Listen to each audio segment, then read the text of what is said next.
Transfer అయిన MLA మీరు. So కొత్త ప్లేస్‌లో రిసీవింగ్ బానే ఉందా? సో దాదాపు నెలన్నర పైన అయింది గిద్దలూరు నియోజకవర్గంలో అడుగుపెట్టి. అసలు గిద్దలూరు నియోజకవర్గం వైఎస్ రాజశేఖర రెడ్డి గారి అభిమానులు, జగనన్న అభిమానులు హ్మ్. పోయిన 2019 ఎలక్షన్స్లో పులివెందుల తర్వాత హ్మ్. ముఖ్యమంత్రి వైఎస్ జగన్మోహన్ రెడ్డి గారికి ధీటుగా 82,000 మెజారిటీ గిద్దలూరు వన్ నియోజకవర్గం. సైడెడ్ ఎలక్షన్ జరిగింది పైగా. One side election. హ్మ్. అక్కడ ప్రజలు ఎంత ఇష్టపడుతున్నారంటే వైఎస్ఆర్ కాంగ్రెస్ పార్టీని అంత ఇష్టపడుతున్నారు. ఇంకా గడిచిన 5 సంవత్సరాల్లో మనందరికీ తెలిసిందే ఇంటింటికి పాలన. హ్మ్. దీంతో ప్రజలందరూ చాలా చాలా సంతోషంగా ఉన్నారు.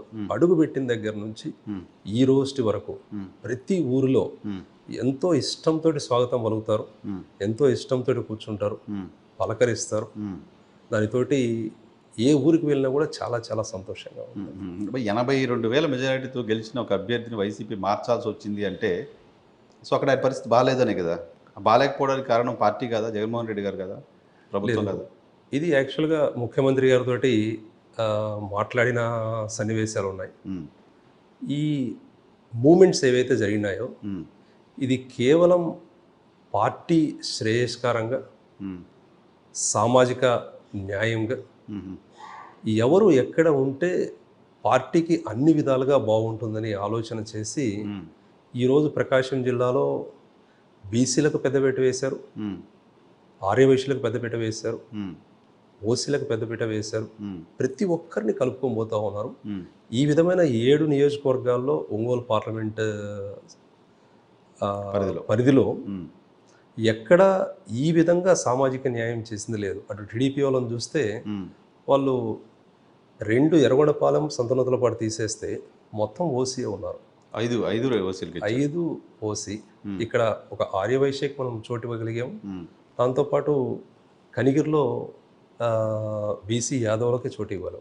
ఆ పరిస్థితి టీడీపీది కాదు. హ్మ్. హ్మ్. ఈరోజు ప్రజలందరూ అది గమనించాలి. ఏ విధంగా వైఎస్ఆర్ కాంగ్రెస్ పార్టీ అడుగులు ముందుకు వేస్తుంది, ప్రతి ఒక్కరిని సామాజికంగా ఏ విధంగా కలుపుకొని పోతా ఉంది, ఏ విధంగా ప్రాధాన్యత ఇస్తుంది. దాంట్లో భాగంగానే గిద్దలూరుకి నన్ను, గిద్దలూరు నుంచి మార్కాపురంకి అనారాబాబు గారిని మూవ్ చేయడం జరిగింది. నాగార్జున రెడ్డి గారికి జియోగ్రఫీ తెలుసా? గిద్దలూరు జియోగ్రఫీ తెలుసా? గిద్దలూరు నియోజకవర్గం, మార్కాపురం నియోజకవర్గం, ఎర్రగొండపాలెం నియోజకవర్గం, హ్మ్. ఈ 3 కర్నూలు జిల్లా నుంచి 1970లో ఇది ఒక ముక్కగా తీసుకుని వచ్చి ప్రకాశం జిల్లాలో కలిపారు. ఓహో! హ్మ్. సో మా 3 ప్రాంతాలు రాయలసీమ ప్రాంతం. హ్మ్. ఒకటే రకమైన వాతావరణం, ఒకటే రకమైన గాలి, ప్రతి ఒక్కరం వెలుగొండ మీద ఆధారపడే వాళ్ళమే. హ్మ్. దానితో పాటు పంటలన్నీ ఒకటే, హ్మ్. నీరు ఒకటే, హ్మ్. జీవనం కూడా ఒకటే. హ్మ్. పశ్చిమ ప్రకాశానికి, తూర్పు ప్రకాశానికి జీవన మార్పు కూడా ఉంది. హుహు. సో అందుకే ఇంకా రాయలసీమ వాతావరణం ఇక్కడ కనిపిస్తుంది. హ్మ్. ఎక్కడ ప్రజలకు ఒక మండలానికి ఇంకో మండలానికి తేడా లేదు. ఒకే రకమైన పంటలు, ఒకే రకమైన నీరు, ఒకే రకమైన రిమోట్ ఏరియా పశ్చిమ ప్రకాశం. హ్మ్. ఎంతో డెవలప్ చేసుకోవాల్సింది ఉంది. అందుకోసమే రాజశేఖర రెడ్డి గారు వెలుగొండ మొదలుపెట్టారు. హ్మ్. సీఎం గారు దాన్ని పూర్తి చేశారు. హ్మ్. రానున్న కాలంలో ఒక్కసారి వెలుగొండ నీళ్లు వస్తే హ్మ్. 10 సంవత్సరాల్లో హ్మ్. తూర్పుగోదావరి, పశ్చిమ గోదావరితో పాటు మేము ధీటుగా కంపీట్ అవుతాం వాళ్ళతోటి. ఓకే. సో అంటే నేను అడిగింది మీకు ఆ నియోజకవర్గం కొత్త కాదు. ఆ నియోజకవర్గం కొత్త కాదు, ప్రాంతం ఈ కొత్త ప్రాంతం కాదు. కొత్త కాదు. ఓకే. 2004 నుంచి 9 వరకు పగడాల రామయ్య గారు అక్కడ ఎమ్మెల్యేగా చేసినారు. హ్మ్. నాన్నగారికి దాదాపు 35 సంవత్సరాల నుంచి గిద్దలూరు మండలం నుంచి త్రిప్రాంతక మండలం వరకు ముఖ్యులందరూ పరిచయం. దానితో పాటు కేపీ కొండారెడ్డి గారు అంటే ఇక పశ్చిమ ప్రకాశం ఆల్మోస్ట్ దాదాపు జిల్లా అందరికీ అంతా కూడా బాగా పరిచయం ఉన్నారు. ఎందుకంటే 72 నుంచి గిద్దలూరు, ఖమ్మం, మార్కాపురం ముగ్గురు పశ్చిమ ప్రకాశంలో మంచి సంబంధాలు, దాంతోపాటు ప్రతి పని కలిసిమెలిసి చేసుకునేవాళ్ళు. హ్మ్. ఖమ్మం నియోజకవర్గం ఉన్నప్పుడు మా మామగారు ఉడుమూరి శ్రీనివాసరెడ్డి గారు హ్మ్. ఆయన 2004 నుంచి 9 వరకు అక్కడ ఎమ్మెల్యేగా పనిచేసినారు. వాళ్ళ నాన్నగారు 85 to 89 శాసనసభ్యులుగా పనిచేశారు. అందుకోసం హ్మ్. ఎక్కడ ప్రాంతం కొత్త కాదు, మనుషులు కొత్త కాదు, హ్మ్. మీకు వాళ్ళు కొత్త కాదు. వాళ్ళకి మీరు కొత్త కాదు. వాళ్ళకి నేను కొత్త కాదు. కొత్త కాదు. ఓకే. సో ఇప్పుడు వలిగొండ గురించి మాట్లాడుకుంటే వలిగొండ ఓట్లు తెచ్చిపెడుతుందా? ఈరోజు వెలుగొండ ఓట్లు తెచ్చిపెడుతుందా అంటే నమ్మకంతో ముందుకు వెళ్తున్నాం. కంప్లీట్ అయిపోయినట్టేనా ప్రాజెక్టు? ప్రాజెక్ట్ కంప్లీట్ అయిపోయింది. మనకు మెయిన్ వర్షాలు వరదలు లేకపోవడంతో మనం రిజర్వేర్లోకి నీళ్లు వదలలేని పరిస్థితి, కానీ ప్రాజెక్ట్ పూర్తయింది. 2 టనల్స్ ప్రారంభించి ముఖ్యమంత్రి గారు జాతికి అంకితం చేశారు. రాజశేఖర రెడ్డి గారు ఈ ప్రాజెక్టు మొదలుపెట్టి 2004లో శంకుస్థాపన చేశారు. దానికంటే ముందు ఎందరో ముఖ్యమంత్రులు 78 నుంచి దాన్ని చూస్తూ ఉన్నారు. శంకుస్థాపన చేయడానికి రాయి వేశారు, కానీ ఏ రోజు దానికి ₹1 అలకేట్ చేసి ముందుకు పోయింది తెలియదు. రాజశేఖర రెడ్డి గారు ఎప్పుడైతే దానికి ఫండ్స్ అలకేట్ చేసి R&R స్టార్ట్ చేశారో ఒక్కసారిగా 10,000, 20,000 ఉండే ఎకరం లక్షల్లో వచ్చింది. పశ్చిమ ప్రకాశంలో పొలానికి విలువ రావడం రాజశేఖర రెడ్డి గారు తీసుకొచ్చిన పుణ్యం. దానితోటి ఆ రోజు నుంచే జీవన శైలి కూడా మారింది. ఓకే. ఎప్పుడైతే ప్రజలందరికీ వాళ్ళ పొలాలకు విలువ వచ్చి వాళ్ళ ఆర్థిక పరిస్థితి మెరుగుపడిందో వాళ్ళ జీవన శైలి పూర్తిగా మారింది. ఆ రోజు నుంచి రాజశేఖర రెడ్డి గారి మీద పెట్టుకున్న నమ్మకం 2 టనల్స్ దాదాపు 60-65% రాజశేఖర రెడ్డి గారి హయాంలోనే పూర్తయింది. దాని తర్వాత ఎందరో ముఖ్యమంత్రులు వచ్చిన 2014 నుంచి 19కి కేవలం 2,500 మీటర్లు లేదా 3,000 మీటర్లు మాత్రమే మీటర్లు, అంటే దాదాపు లెస్ దెన్ 3 కిలోమీటర్స్. ఆ లెస్ దెన్ 3 కిలోమీటర్స్ మాత్రమే వాళ్ళు పూర్తి చేయగలిగారు. అనుకుంటే పశ్చిమ ప్రకాశం ప్రజలకు న్యాయం చేయాలి అని అనుకుని ఉంటే ఖచ్చితంగా పూర్తి చేయగలిగే సమయం అది. కానీ పశ్చిమ ప్రకాశం ఎప్పుడూ టీడీపీ పరం కాదు. పూర్తిగా రాజశేఖర రెడ్డి గారి అభిమానులు జగనన్నతో పాటు నడుస్తారు. వీళ్ళకు చేసిన ఉపయోగం లేదనే భావనతోటే 2014 నుంచి 19 పట్టించుకోలేదు. అలిగేషన్ చేస్తున్నారు. అంటే ఇప్పుడు మీకు ఇక్కడ డెవలప్మెంట్ చేస్తే కూడా టీడీపీకి ఓట్లు రావు కాబట్టి పట్టించుకోలేదు. ఎన్నోసార్లు ప్రకాశం జిల్లాకు వచ్చారు చంద్రబాబు నాయుడు గారు. వచ్చే పండగకు పూర్తి చేస్తాము, సంక్రాంతికి పూర్తి చేస్తాం, ఉగాదికి పూర్తి చేస్తాం అని చెప్పినారు, కానీ ఏ రోజు దానికి ఫండ్ అలకేట్ చేసి పూర్తి చేసి వివక్ష చూపిస్తారు నాగార్జున రెడ్డి గారు. పులివెందులకే నీళ్ళు ఇచ్చాయని చెప్తున్నారు ఆయన. మార్కాపురంని, ఎర్రగొండపాలెంని ఎందుకు పట్టించుకోరు? పులివెందులకు నీళ్ళు ఇచ్చినామని చెప్తారు.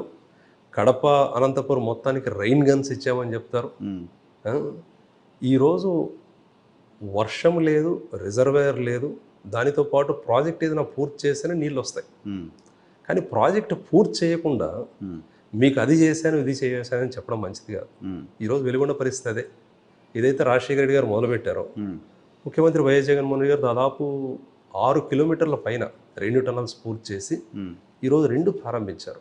అంటే ప్రజలకి ఒక నమ్మకం, రాజశేఖర రెడ్డి గారు ఏదైతే మొదలుపెట్టారో ముఖ్యమంత్రి వైఎస్ జగన్మోహన్ రెడ్డి గారు ఖచ్చితంగా పూర్తి చేసి ప్రజలకు అన్ని విధాలుగా దగ్గర ఉండి వారి కష్టాలు తీరుస్తారు అని ముఖ్యమంత్రి గారి మీద నమ్మకం. అందుకోసమే ఈరోజు ప్రాజెక్టు పూర్తయిన రానున్న రోజుల్లో ఏదైతే మనకు వరదలు వచ్చినప్పుడు రిజర్వేయర్ నిండి ఇంకా అక్కడక్కడ పాయలు తీసే పనులు ఉన్నాయి, అంటే చెరువులకు అన్నిటి పాయలు.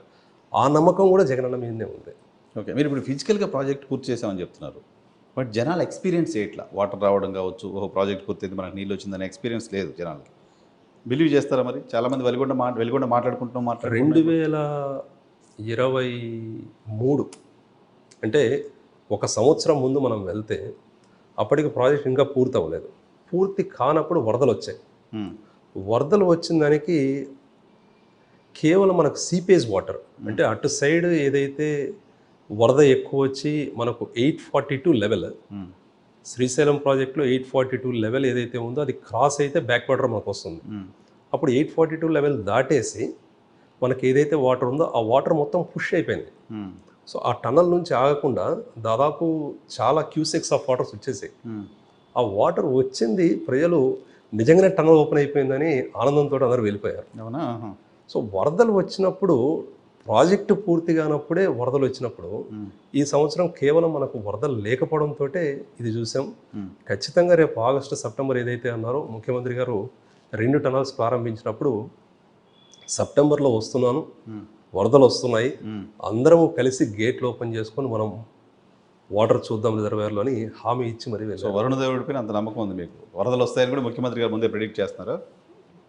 అంటే యూజువల్గా సెప్టెంబర్, అక్టోబర్ ఒకరినేమో కరువు ముఖ్యమంత్రి అంటున్నారు, రాజశేఖర రెడ్డి గారు వారి తనయుడినేమో వరుణదేవుడితో పాటు కలిసి నడుస్తున్నారు అంటున్నారు. ఈ రాష్ట్రంలో రైతులందరికీ ఎంత నమ్మకం అంటే అంత నమ్మకం.